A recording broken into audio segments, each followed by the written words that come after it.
अभी कुछ दिन पहले सेबी ने एक मैंडेट जारी किया है स्ट्रेस टेस्ट को लेके।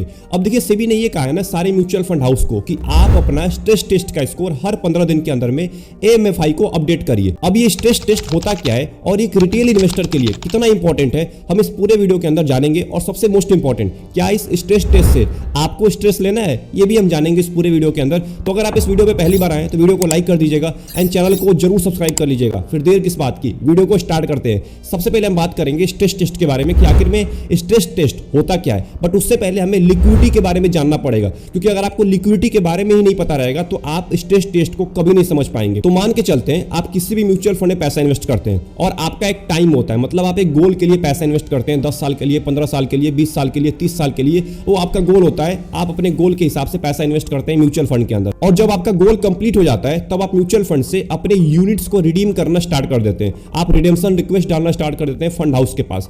जब आप रिडेम्पशन रिक्वेस्ट डालते हैं ना फंड हाउस को, तो फंड हाउस के पास कुछ दिन का टाइम होता है आपके पैसे को लौटाने के लिए। अगर वो फंड हाउस उस दिन के अंदर में आपके पैसे को लौटा देता है, मतलब 2 दिन के अंदर में, 3 दिन के अंदर में, तो लिक्विडिटी उसकी अच्छी होती है। अगर उस फंड हाउस को महीने भर का टाइम लग रहा है आपके पैसे को वापस दिलाने में, तो उसकी लिक्विडिटी बहुत ज्यादा बेकार है। अब इसको हम एग्जांपल के साथ समझ लेते हैं। अब लार्ज कैप फंड्स में ना लिक्विडिटी बहुत ज्यादा हाई होती है, मतलब कि अगर आप लार्ज कैप फंड में रिडेम्पशन रिक्वेस्ट डालते हैं तो आपको 2 दिन के अंदर में ही आपको पैसे मिल जाएंगे। अगर बात करें स्मॉल कैप फंड्स की, तो स्मॉल कैप फंड्स में अगर बहुत सारे इन्वेस्टर एक ही बार में रिडेम्पशन रिक्वेस्ट डाल रहे हैं तो आपको महीने भर का भी टाइम लग सकता है। इसका मतलब स्मॉल कैप की लिक्विडिटी बहुत ज्यादा कम होती है कंपेयर टू लार्ज कैप, क्योंकि लार्ज कैप का एयूएम बहुत ज्यादा होता है और स्मॉल कैप का एयूएम बहुत ज्यादा कम होता है। तो आई होप आपको लिक्विडिटी समझ में आ गई होगी। अब ये बात कर लेते हैं कि आखिर में इन फंड हाउस के पास पैसा कहां से आता है तुरंत आपको लौटाने के लिए, और ये आपका पैसा कहां पे रखते हैं। सबसे पहली जगह है जहां पे फंड हाउस आपका पैसा रखता है, उसका नाम है लिक्विड कैश। कैश में आपका पैसा रखता है 1-2%, मतलब कि एयूएम का, एसेट अंडर मैनेजमेंट का 1% या 2% पैसा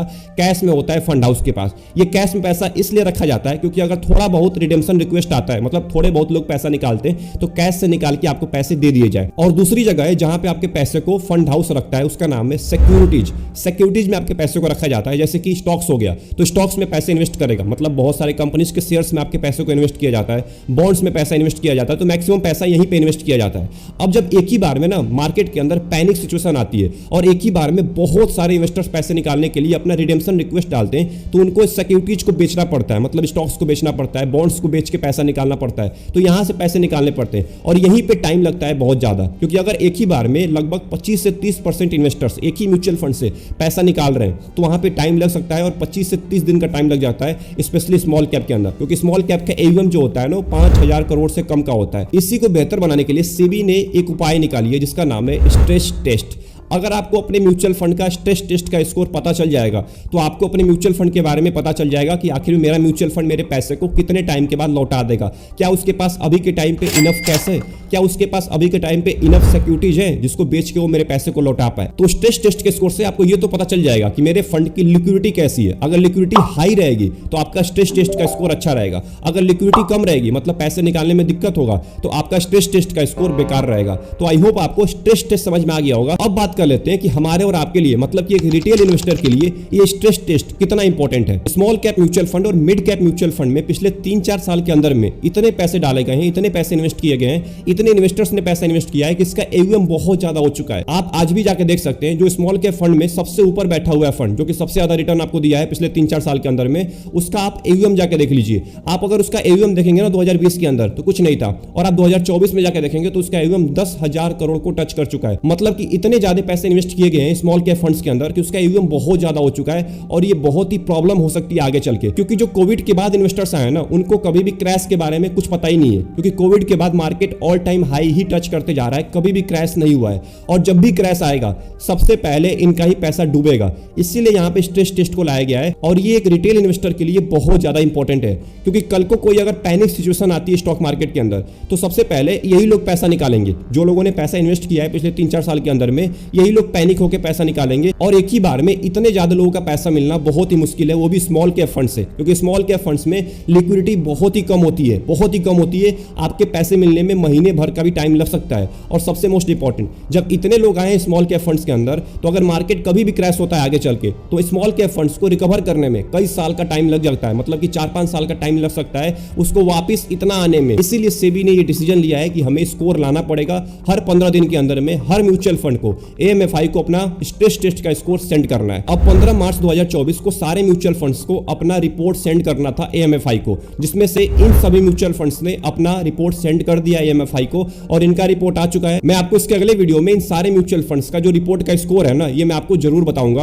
अब देखिए आज के टाइम पे मार्च के अंदर, स्पेशली मार्च 2024 के अंदर जो पैनिक सिचुएशन चल रहा है मार्केट के अंदर, मतलब समझ ही में नहीं आ रहा है मार्केट किधर जाएगा। आज अगर मार्केट 300 पॉइंट ऊपर जा रहा है तो कल 300 पॉइंट नीचे गिर जा रहा है। और इस टाइम पे स्पेशली मिड कैप और स्मॉल कैप बहुत ज्यादा फ्लक्चुएट कर रहे हैं। अभी कुछ दिन पहले स्मॉल कैप फंड 5% नीचे गिर गए थे। अब इसी रीजन से हुआ था क्योंकि सेबी ने ये रिपोर्ट लाने के लिए अनाउंसमेंट किया था, मतलब कि स्ट्रेस टेस्ट का स्कोर लाने के लिए सभी स्मॉल कैप फंड्स को कहा गया था और केवल कहने से ही, सेबी के कहने से ही स्मॉल कैप फंड्स 5% नीचे गिर गए थे। तो आप सोचिए एक बार, अगर ये चीजें अप्लाई होती रहेंगी आगे चल के स्मॉल कैप फंड्स के ऊपर और मिड कैप फंड्स के ऊपर, और गलत न्यूज आती रहेंगी मार्केट के अंदर, कोई भी गलत न्यूज आ सकती है, पैनिक सिचुएशन बन सकता है, तो सोचिए स्मॉल कैप फंड्स कितना गिर सकते हैं नीचे।